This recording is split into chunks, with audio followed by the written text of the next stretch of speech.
எல்லாருமே ஒரு பிளேஸில் அசெம்பிள் ஆகுறாங்க. அப்போ அந்த பையனோட ஃப்ரெண்டு சொல்கிறான், இந்த மாதிரி அசெம்பிள்லாம் இடியட்ஸ்க்காக தான் அப்படின்னு. அப்போ ஒரு பொண்ணு வரான். அந்த பொண்ணை பார்த்தா அவன் சிரிக்கிறான். அப்புறம் அந்த பொண்ணு அவன் ஃப்ரெண்டு கிட்ட போய் கிஸ் பண்ணுறா. அவள் கையை பிடிச்சிக்கிறான். அதை பார்த்துட்டு அவனுக்கு ஒரு மாதிரி ஆகிடுது. அப்புறம் அந்த பொண்ணு ஃப்ரான்ஸ்லாம் எப்படி இருந்துச்சுன்னு கேட்குறான். அவன் ஃப்ரெண்டு ஃப்ரெண்ட்ஸ் எப்படி இருந்துச்சு அப்படின்னு கேட்குறான். அப்புறம் ஸ்டேஜுக்கு ஒருத்தவங்க வராங்க. எல்லாருமே கிளாப் பண்ணி அவங்க வரவேற்கிறாங்க. அவங்க தேங்க்யூ ஃபார் தி வெல்கம் அப்படின்னு சொல்கிறாங்க. இன்றைக்கி நம்ம இந்த அசெம்பிளியில் கூடிக்கிறது எதுக்காகனா, நம்ம ஸ்கூலில் படித்த எரிக் ஓபின்ராஃப் தொலைஞ்சு போய் 2 வீக் ஆகுது.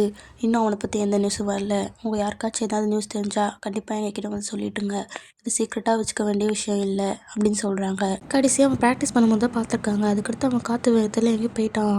அவன் வேணும்னே போயிருக்கலாம். இல்லை அவன் மொபைல் பண்ணி எல்லாம் எடுத்து தான் போயிருக்கான். அது எப்படி போயிருக்க முடியும் அப்படின்னு 2 பேர் பேசிகிட்டு இருக்காங்க. நெக்ஸ்ட் இல்லை ஒரு ஹோட்டல் கட்டுறாங்க. அவங்க ஒருத்தவங்க சஸ்ட்டாக உட்காந்துருக்காங்க. அப்போ ஒரு கால் வருது. இந்த லோன் பேமெண்ட்ஸ்லாம் கொஞ்சம் தள்ளி வைக்க முடியாதா கேட்குறாங்க. ஒரு பையன் தொலைஞ்சு போயிருக்கான். இப்போ தான் உங்களுக்கு வெக்கேஷன் கேட்குதா அப்படின்னு சண்டை போடுறாங்க. கால் கட் ஆகிடுது. நெக்ஸ்ட் ஹாஸ்டலில் கண்டினியூ பண்ணலாம்.